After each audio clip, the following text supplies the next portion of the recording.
Bonjour et bienvenue dans ce premier épisode de la bibliothèque de Psame Chocolat. Je suis ravie de t'ouvrir ma bibliothèque. Alors c'est pas juste une étagère avec des livres, c'est un endroit très particulier pour moi que j'ai envie de partager avec toi. Et pour ce premier épisode, je vais commencer avec une série de livres en fait.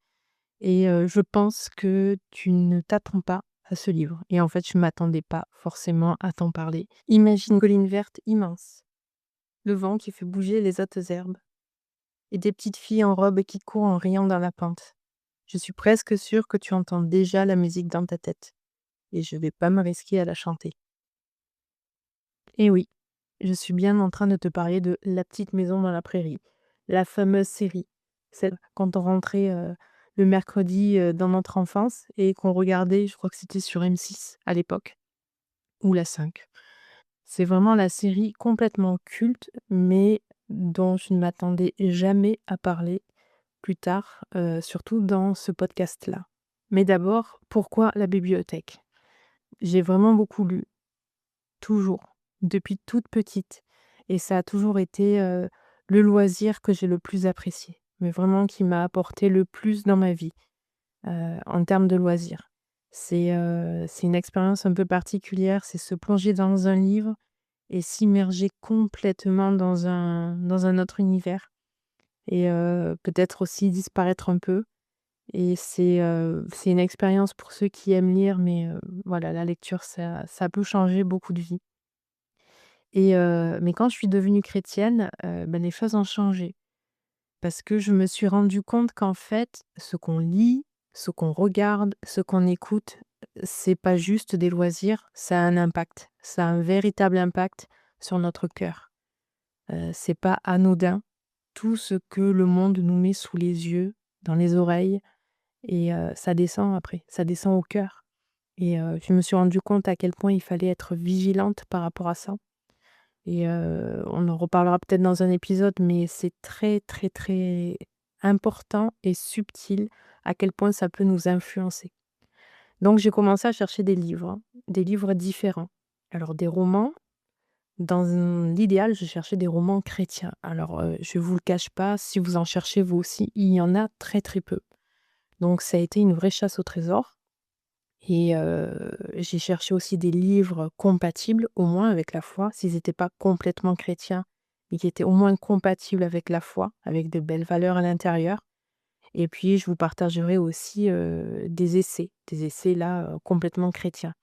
Mais ces pépites-là, moi j'ai mis longtemps à les trouver, donc bah, j'ai envie de les partager avec vous, tout simplement. Parce que, ben, c'est pas toujours, facile de trouver, le bon livre, le livre qui nous correspond. Alors voilà, on ouvre la bibliothèque ensemble avec La petite maison dans la prairie. Comme je l'ai dit au tout début de l'introduction, je suis presque sûre que tu connais.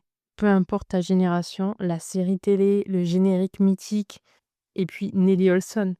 Cette chipie, mais qu'est-ce qu'on a toutes aimé la détester, quoi. Et en fait, il y a à peu près un an, je traversais une période un peu particulière, d'un point de vue santé. Et j'avais besoin de souffler, j'avais besoin de m'évader et notamment j'avais besoin de nature. Parce que moi, c'est la nature qui me fait du bien, quand j'ai besoin de repos. Quand j'ai besoin de repos physique, quand j'ai besoin de repos spirituel, quand j'ai besoin d'être apaisée.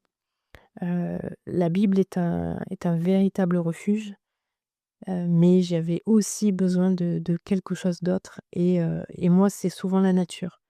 Mon plus grand moment apaisant, mais c'est quand je rentre chez moi, que je vois mes poules tranquilles dehors en train de picorer, quand j'avais mon potager, ben, que je voyais mes légumes pousser, enfin, c'est hyper apaisant. Pour toutes celles qui connaissent, qui habitent un peu, qui ont la chance d'habiter, dans un endroit où la nature est assez présente, mais il y a quelque chose de très fort, très apaisant. Ben, c'est la création de notre Seigneur, donc je pense que c'est normal. Donc en fait, à la base, c'est pour ça que je me suis dit: «Tiens, la petite maison dans la prairie, ça va être sympa». J'en avais entendu parler. J'étais étonnée d'ailleurs de voir que la série était tirée de bouquins, donc j'ai fait quelques recherches et là, première surprise, je me suis rendu compte qu'en fait, ces livres, c'est une série de bouquins autobiographiques. C'est-à-dire que ce sont des événements réels qui ont été vécus par Laura Ingalls Wilder elle-même, donc la fameuse petite Laura qui court dans la prairie. Donc ces livres sont censés être à la base pour des enfants. C'est une série, qui a été écrite pour les enfants et donc ben, honnêtement, j'ai attaqué en me disant: «Bon, ça va être sympa parce que voilà, c'est de ça dont j'ai besoin en ce moment, mais ça va certainement pas être hyper nourrissant pour mon âme, voilà, c'est pas quelque chose qui va m'apporter énormément».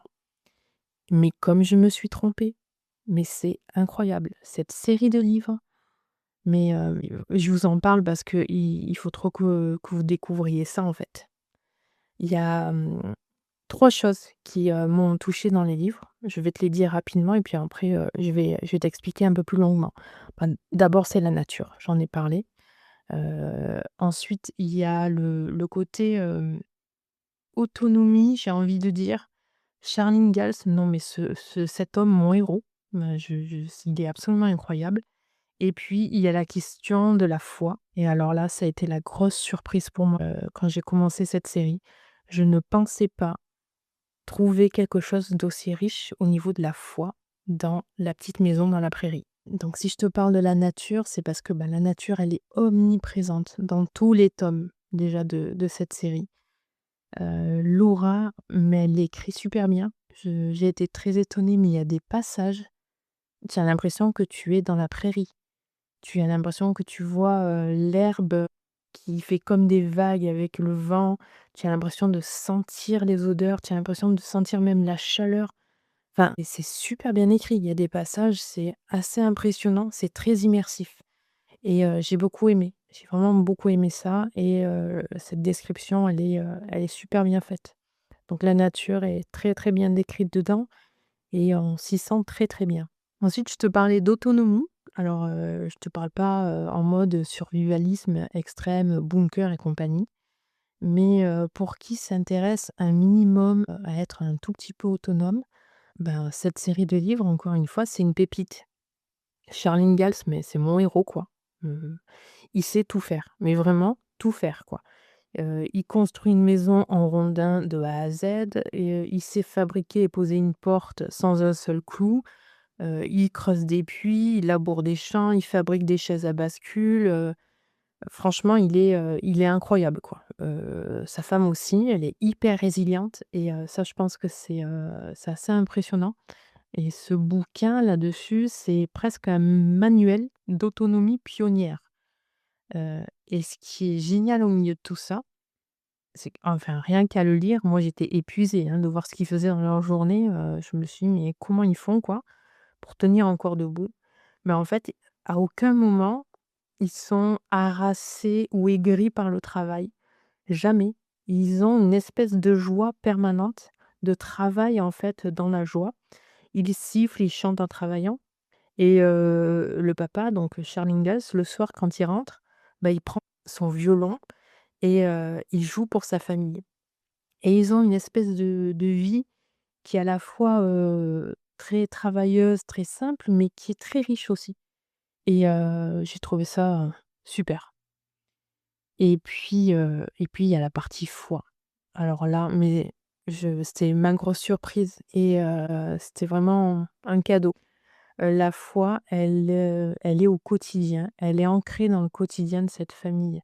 C'est pas une foi, liturgique, très, complexe, élaborée, voilà. On est dans une foi qui se vit au quotidien, qui est ancrée dans le cœur. Et j'ai beaucoup aimé ça. C'est pas une foi qui est réservée au dimanche matin. La foi, elle est partout. Ça se ressent à chaque page, en fait, dans tous les petits gestes du quotidien. Dès les premières pages, on voit que la famille, elle prend, le chariot, elle part en voyage vers l'ouest et les petites filles, elles sont dans la bâche, ben, toutes les nuits, elles s'arrêtent au milieu de la prairie dans le noir et elles dorment, sous la bâche dans le chariot. Elles récitent leurs prières du soir. Elles sont toutes simples, mais j'ai beaucoup aimé, je t'en lis une et qui est toute mignonne et qui m'a touchée. C'est, Laura qui dit: «Maintenant, je vais m'étendre pour dormir. Je prie le Seigneur de garder mon âme». Et la mère, Caroline, elle lit toujours la Bible en famille, et elle fait toujours le lien et ça, c'est des choses qui nous manquent parfois, nous, aujourd'hui, dans notre vie. Mais elle fait toujours le lien entre leurs aventures pionnières, leur vie et les grandes histoires bibliques. Par exemple, elle compare leur voyage vers l'Ouest à l'Exode. Et elle explique à ses 2 filles que si elles travaillent dur et qu'elles gardent la foi, bah, cette nouvelle terre sauvage du Minnesota deviendra pour eux un pays ruisselant de lait et de miel. La promesse biblique qui s'incarne en fait dans leur travail agricole. Je ne sais pas si ça vous rappelle quelque chose, hein, le pays qui ruisselle de lait et de miel, donc c'est la promesse, qui est faite à Moïse et à tout ce peuple pendant l'Exode. Et les dimanches, pour elle, c'est une espèce d'excitation. C'est pas du tout une obligation d'aller à l'église en mode, bah, voilà, il faut, que j'aille à l'église et je vais m'ennuyer, comme on a pu peut-être le voir dans certains épisodes de la série. Mais au contraire, c'est une joie. Pour eux, le dimanche, c'est une vraie fête. Ben, déjà, elles s'habillent bien et tout pour aller à l'église. C'est l'attente du révérend Alden, le fameux révérend Alden qu'on voit dans la série. Mais ce qu'on ne voit pas dans la série et qu'on voit dans les livres, c'est qu'en fait, ce révérend, il fait, de très, très, très, très longs voyages pour venir leur apporter la parole de Dieu. À l'époque des pionniers, c'était pas vraiment des villes, c'était des petits amas, on va dire, d'habitations, de personnes qui commençaient à s'implanter et les révérends, les hommes de foi, ils étaient, itinérants la plupart du temps et c'était une vraie chance, en fait, pour ces pionniers, ben, d'avoir, un homme de foi qui vienne et qui prêche. C'était pas, un dû, c'était pas, acté pour eux et c'était juste un trésor de savoir qu'il allait venir jusqu'à eux, bah, leur apporter la parole. Ils se sentaient chanceux et privilégiés de ça. Et nous, ça, on l'oublie. Enfin, on oublie à quel point c'est un privilège de pouvoir chaque dimanche prendre sa voiture ou le RER pour ceux qui sont en ville et aller simplement à l'église, et écouter, et échanger avec, notre pasteur ou, notre prêtre ou un révérend. C'est pas acquis, en fait, c'est un trésor et pas tout le monde a cette possibilité-là. Et puis dans la série, on voit pas que les jolis moments de la foi, on voit les moments où elle est mise à l'épreuve, heu et pourtant, c'est là qu'elle brille le plus dans les événements qui nous sont racontés. Je pense, particulièrement à ce passage, heu, il y a tout un passage qui s'appelle, «L'hiver sans fin». D'ailleurs, je crois même que c'est le titre du tome. C'est un hiver qui est terrible où, il y a les blizzards, les grosses tempêtes de neige qui se succèdent sans répit. Les trains ne passent plus, la famine menace, la famille est isolée, ils ont quasiment plus de bois, plus de charbon. Enfin, c'est pas le petit hiver cosy, qu'on aime bien chez nous. C'est vraiment une lutte pour la survie. Ils ont plus de bois, ils sont en train de tresser du foin hyper serré pour en faire comme des bûches pour survivre et au cœur de tout ça, bah, le papa, Charles Ingalls, il continue d'espérer, il a une espèce de confiance très forte et il prend son violon et toute la famille chante. Jésus est un rocher au milieu de la détresse, un abri pendant la tempête. Heu, Combien de nous, avons ce réflexe au moment de la tempête, au moment des épreuves de chanter et de louer Dieu? Heu et c'est pas de la naïveté, c'est pas du déni, parce qu'ils savent exactement la dangerosité des éléments, de la nature. Ils savent qu'ils sont, bah, ils peuvent en mourir, mais pour eux, c'est une arme. Le chant, la louange au cœur de la tempête, c'est ce qui leur donne la force de tenir un jour de plus et encore un jour et encore un jour et ça, c'est très, très, très, très fort dans cette série et puis en parlant de drame, enfin, je pense que tous ceux qui ont vu, la série, c'est je vais pas spoiler grand chose en disant qu'à un moment donné, Marie, donc la grande sœur, elle devient aveugle et ça, c'est un drame, enfin, c'est affreux. C'est une épreuve qui pourrait briser, beaucoup de personnes. Enfin, personnellement, c'est une de mes hantises. Chacun a sa hantise, mais une de mes hantises, moi, c'est de perdre la vue et autant vous dire, j'ai été, très touchée, de le lire parce que dans la série, on en parle, mais Là, c'est beaucoup plus intime et on voit bien l'épreuve que Marie vit et toute sa famille que vit cette épreuve avec elle et hem et pourtant, bah, cette famille qui est croyante ne se révolte pas, elle ne questionne pas Dieu. La réaction de la maman, Caroline, c'est une profonde soumission. Elle dit simplement: «Oui, il est parfois dur de se soumettre à la volonté divine». Pas de colère, pas de rébellion, une vraie douleur qui est portée, qui n'est pas niée, mais qui est offerte au Seigneur.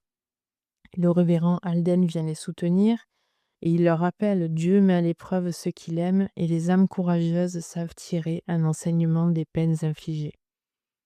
Au lieu de laisser l'amertume détruire leur foyer, ils puisent dans leur foi la force d'accepter l'inacceptable. En tout cas, c'est quelque chose qui m'a beaucoup touchée et et qui est difficile à gérer pour la plupart d'entre nous quand il y a une difficulté, quand il y a des drames, quand il y a de la maladie et bien entendu, on ne peut jamais savoir comment nous, on va réagir, mais voilà, ça nous donne un regard différent et puis, je veux vous partager un passage qui m'a mais tellement touchée.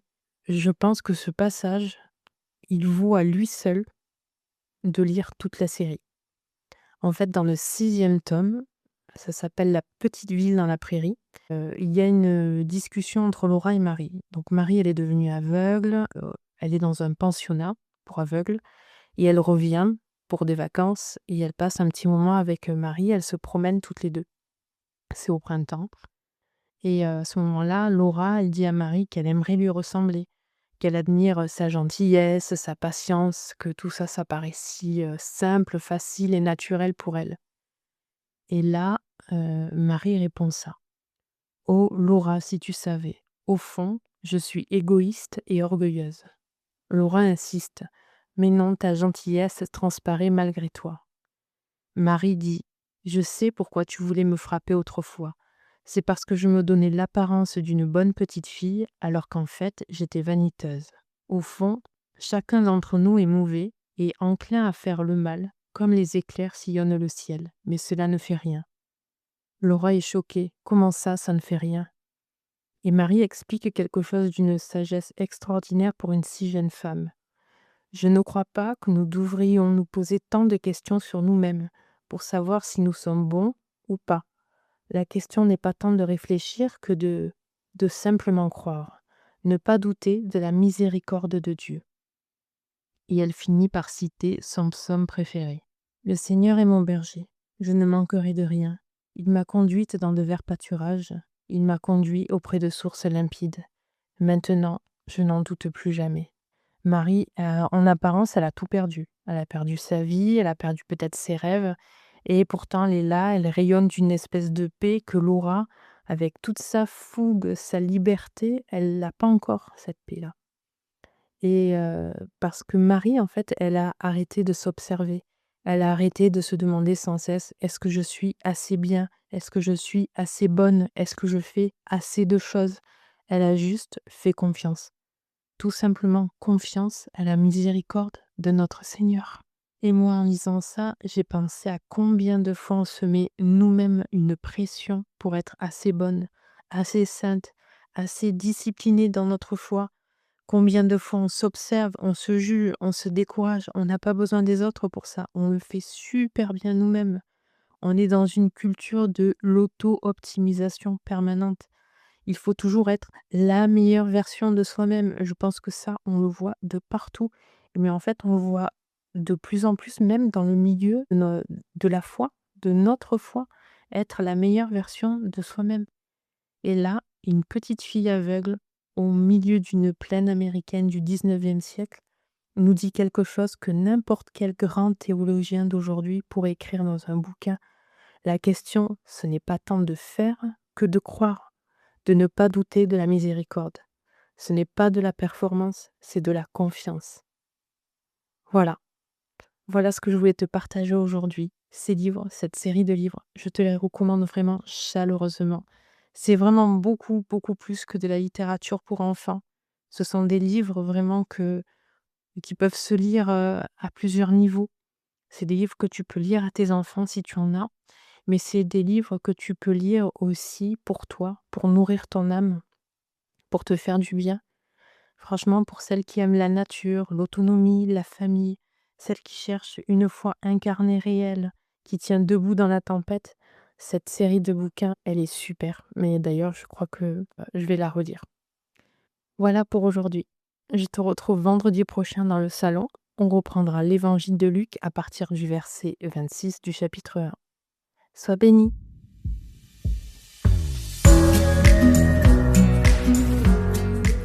Si cet épisode t'a fait du bien, partage-le à une amie qui en a besoin.